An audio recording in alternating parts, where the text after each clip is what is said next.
Hi, I'm Joe Montemurro, head coach of the Arsenal women's team, and today we'll be taking a closer look at the championship winning side of 18-19. Now, first of all, whoever set up this board, completely wrong. We don't play 4-4-2. So I suppose the most important thing is we try to be proactive going forward. How can I put this? In terms of numbers, it's predominantly a four-back, but the reality is if they play, two up top, we'll always have either a full-back inside and try to find the extra number from that perspective. So the base is a four-back, usually one holder in midfield that is screening the back two to allow our full-backs to be quite progressive. So effectively three up top. It's not really a situation where we play with two wingers. Usually it's an inside winger allowing a fullback to go forward, but the inside winger can become a third number 10 if you want to call it from that perspective. So really, in summing that up, we probably say it's a 4-3-3, but we're always looking for an extra player. I suppose the important thing for us is that we always build from the back. We always have the opportunity to control from the back, but more importantly, the ability to prepare and go forward. So if need be, if a team presses with, say, two players in a 4-4-2 and they're quite strict with their lines, that suits us because we always try to play in between these lines. That's the first thing. The second thing is obviously if they do have a two that are pressing us, we'll usually maybe even push a midfielder inside and go to a back three, or a full back inside and go to a back three. The second and most important thing is the flexibility and quality of players. Obviously, building from the back must have centre backs that are comfortable on the ball, centre backs that are quite clever to drive and beat the line, whether it's running with the ball or whether it's passing through the lines. Full backs that are comfortable playing inside as opposed to outside, but more importantly playing high. The six is probably the most important player because it's the pivot that if we do play a three at the back, this player in the defensive phase can drop in and become a back four. So it's very flexible in regards to how we try to do it. So again, we don't try to play with stringent lines of 4-3-3s or 4-4-2s. We like to play in between. And the most important thing is that we always have an extra player in the phase of build-up. So even if a team presses with a third player, okay, we might even drop a third and use the goalkeeper in build-up, and one fullback might come inside.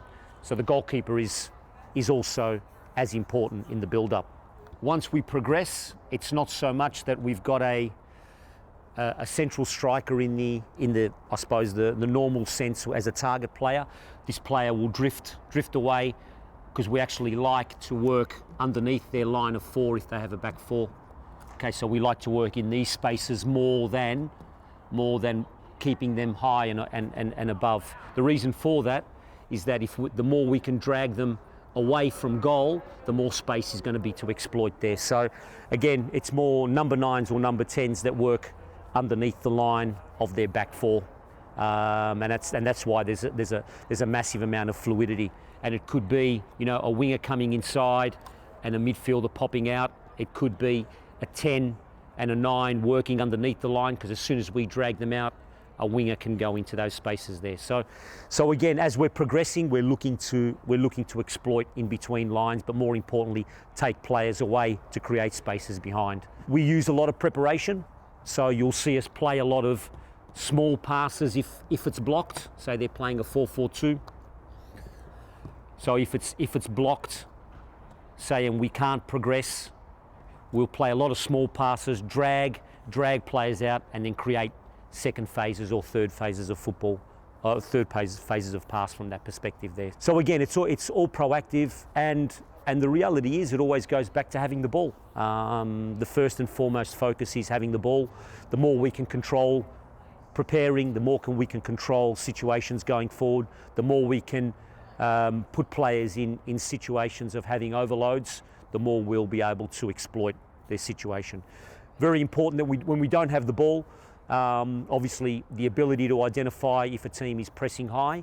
If a team does break through a line, what we tend to do is then really compact the spaces to give us the strength on their side to have more numbers, and usually leave the opposite side. We're not really concerned if they have a player on the opposite side. So what we try to do is always compact the team to one side, so the distances are short to cover.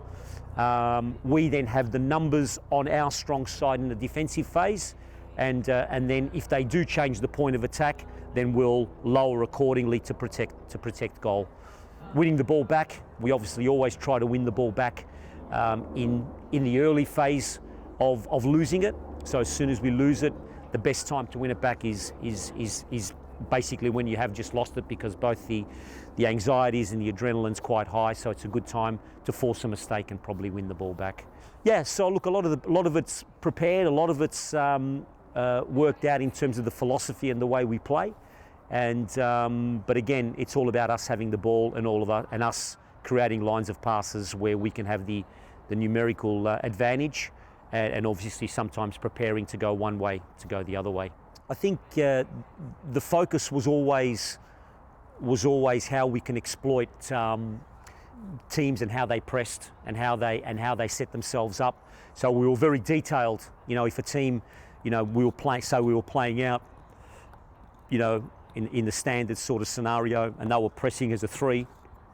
We really tried to make sure that we would find the space, whether it was further up, whether it was lowering a 6 to drag a player out, and allowing us to really exploit the situation further up. So again, from our perspective, it was always a situation of trying to find an extra player in a zone, whether it was a lower pocket or a higher pocket, and obviously then the opportunity to maybe bring the ball one way, where we would bring the side another way and change the point of attack. So I think, wing play was very, very important for us. Combinations out wide was very, very important against teams. We felt that a lot of teams were stretched very, very early. What that did was then create situations centrally. So going out wide one way was then allowing us situations to come inside, especially between fullback and centre back sort of scenarios of opposition teams. It was important that we had the ball, and that was the most important thing. For us, finding solutions with the ball was always the first and foremost focus. I mean, obviously we look at other teams and the way they build up. We look at other teams and the way they might exploit us from a goal kick or from a progression in central areas. But and then we'd work out defensive elements from that. I think the first thing that was really, really important, and obviously in the style of play and the philosophy of play, player profiling is critical. So the thing straight away with Leah is that she was very comfortable under pressure with the ball. So we needed someone to, receive the ball under pressure, who would take away, say, a 9 or a 10 if they were pressing. Say they press on the ball, and they've got a player that's coming in to press on, to have the ability to either work their way to keep the ball there and then find the space on the other side, or with one pass being able to change the point of attack. So she was very comfortable at doing that, and that was really, really important in terms of us creating the opportunities for us then to exploit wide areas from there. But more importantly, then what that would do, once the pressure's on one side, they would have to then try to stop balls going forward, creating spaces a little bit higher for Kim and say for Viv and DVD, who were just sort of roaming in that area there. So it was important to obviously find a player of those qualities who was comfortable under pressure. And then obviously you're talking about Katie McCabe and Lisa Evans who are comfortable playing higher, and that's what we wanted, because what it would do would just send their wingers a little bit further back, allowing our centre backs to drive and even our 6s to drive forward. So we were always quite advanced because of the player profiling and the way and the natural I suppose profile of the players that we had.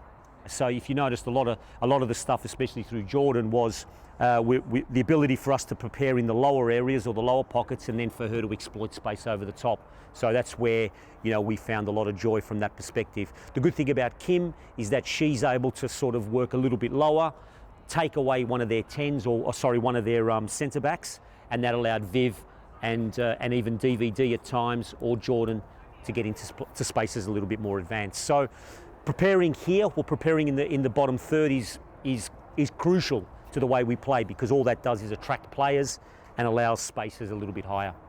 This system needs, especially with this central three, it needs players who have the quality to protect the ball, which probably a normal number 9 would be able to do, but also have the ability to sort of roam and float into spaces, but also float away to take players away. And Viv is probably the best at that. She doesn't sit in a position and wait. She'll float into a position and roam into a position, which is very hard to mark, because you can follow her and then we might exploit the second space. So it's important. So this system doesn't work well with the traditional number 9. It doesn't. It's because they're pretty much out of the game, but they're able to then defend, knowing what that traditional number 9 is going to do. So effectively, to have a player of that quality, but also to have that player who has the finishing quality in and around the box is very, very important. But as I said, I like her floating from deep and coming in. I think she's more effective than actually sitting there and pinning. So look, as I said, we were just blessed to have players of that quality that could find the solutions. If a team was dropping right off, and really not giving us any space behind, then they're good enough to find areas to take players away. But again, it all had to start from the 6, and it all had to start from the centre backs, which were very, very important from that perspective. I think the clarity of the way we play, we have definite, I suppose, I don't know if you want to call them rules, but definite principles that determine the way we want to play, because it's not a strict 4-4-2 or 4-3-3 system where there's 3 lines. It's all about creating overloads and positioning, and sometimes the centre back might have pushed up, and the 6 might have dropped in, and maybe Jordan might be there as the 6. There's a massive amount of interchanging of situations. So the principle is to find the space, to find the line of pass for the player on the ball. And obviously sometimes it might be creating a situation where you might have to play into a marked person, bounce it back, they go, and then you've liberated yourself on a second phase. So they're the sort of principles that we work on every day. So it's not about having wingers fixed and fullbacks fixed. It's about having people in positions that are able to exploit the overload, but more important, be in positions that there is a line of pass for us to go forward and play forward. Again, the qualities of all these players, and even the fullbacks, is their ability to receive the ball to face forward. They're always looking to receive the ball back foot and face forward, which again is a principle of the way we want to play. I think we were pretty lucky, and I think the biggest thing in this style or in this system is that you have the ability of the fluidity. The first thing I noticed is we didn't have fullbacks that suited the way I wanted to play. Fullbacks that can come inside, that are quite happy staying high, that are quite happy, receiving the ball back foot to take players on in one-on-one situations, but more important, had good passing range. And the reality is that I felt that the wingers that we had in the Lisa Evans, in the Katie McCabe's, they were the ones that could probably, do that role a little bit better. But the beauty of that is that they also could play higher. So when we needed to maybe only have 3 at the back, and we played with 1-6, we could push, a Lisa Evans or a Katie McCabe, we could start them a little bit higher, and so on and so on. So again, I think having that adaptability is important. Are they suited, and do they probably want to play a little bit higher? Yeah, they probably do. But the fact that we are so proactive, they were constantly going forward, and I found that the wingers that we made into fullbacks were more effective coming from deeper areas than actually staying higher and receiving the ball. So I think we were pretty lucky that way. We had Dom Jansen, who we had to use as a 6 predominantly. Quite a lot of times, but I preferred her as a centre back because she was a ball playing centre back and had the ability to drive and beat just with running with the ball, beat their first line of defence. So we had that adaptability, which was great. Injuries are always going to happen, and in all honesty, to have the amount of injuries that we did at one club, but over multiple years was was quite difficult. It was quite difficult purely because your options during a game are limited. And what I mean by that is that you probably, you set yourself up for a team to play a certain way that you're playing against, and then as the game goes on, they might change, and then you've got the options on the bench to make those changes accordingly. So that was probably the hardest thing, and that's why we were quite happy to have a lot of players playing in multiple positions. We played Viv sometimes as a 10. Kim played up higher. Conti Cup final, I think in before we had Kim playing out wide. So we had that opportunity to adjust that. And then obviously, when we lost Jordan, we probably went to more the 2 6s. We probably played with a little bit more, the defensive. Well, not so much defensive, just a little bit more in a situation where, they had to sit a little bit more, which allowed more freedom for that to happen. So we actually then adapted in terms of saying, okay, let's protect this area a little bit more, but let's give the freedom of the top 4 to go a little bit more advanced, and them having the fluidity.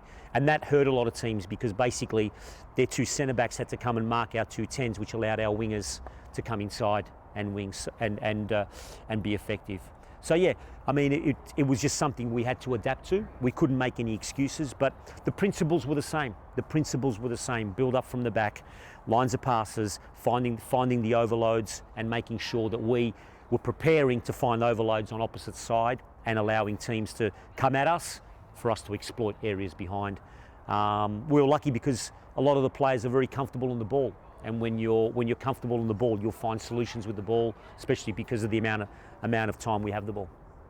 I think there was always many influences throughout your career. It's always very difficult to pinpoint one, but obviously, the Barcelona Cruyffs, where there was solutions with the ball. So teams that were always trying to find solutions with the ball were always teams that I was attracted to, that I always looked at saying, okay, well, A, why do they have the ball so much? And B, what are they trying to actually do when they have the ball? So, an effectiveness. So then you start talking about your player profiling, the type of players that suit your style, and then you come up with ideas that underpin, principles that underpin the style that you want to play. But look, yeah, obviously the Dutch teams of the 70s and 80s were big influences because they had a good balance. They had a good balance of, okay, it's free flowing, but it's also got a level of organisation. Look, a lot of the Italian teams of the 90s, the Milans, the Juventuses, they were very well structured. So I picked the bits and pieces defensively of what I felt from a structural perspective was really important, but also it went back to exploiting the quality of player that they had. So yeah, a lot of the European teams, out of Holland and Italy and obviously the Cruyffs and the Barcelonas were massive influences of my style and the way I like playing football. But I think the important thing is that to look at these things and then bring them to life. How do you actually bring them to life in your everyday work? And that's where I probably started coaching a lot better, because it's all very messy to pick and choose and get all these bits and pieces. But I think when you start to analyse and say, okay, that's how they find so many passing lines or situations, that's why they build from the back, and you bring that to life, I think that's where it becomes really illuminating in terms of the way you coach and how your philosophy and style develops. It's really funny because I probably feel the emotions more now, looking back at the photos, looking back at the footage, looking back at the goals, looking back at the way we did it. And look, in all honesty, we achieved and did what we did so quickly, and that was the biggest thing. And I can only thank the staff and the players, because, as I said, I've got my ideas. I'll tinker with things. I'll change tactics during the game or an approach. But the base principles and the learnings were the biggest things that we took. And what got us through was just our belief in the way we wanted to play, our belief in each other, our belief in each other as a group, that if one thing wasn't working, I'll be there for you, I'll help you out as a player, and I think that's what gets you through any league, and I think I have to commend everybody for believing in the base principles and the base philosophy, and I think it's a really important time, not only for Arsenal but for women's football, because that's where I think the growth exploded, and now you see the quality of some of these teams. It's just incredible.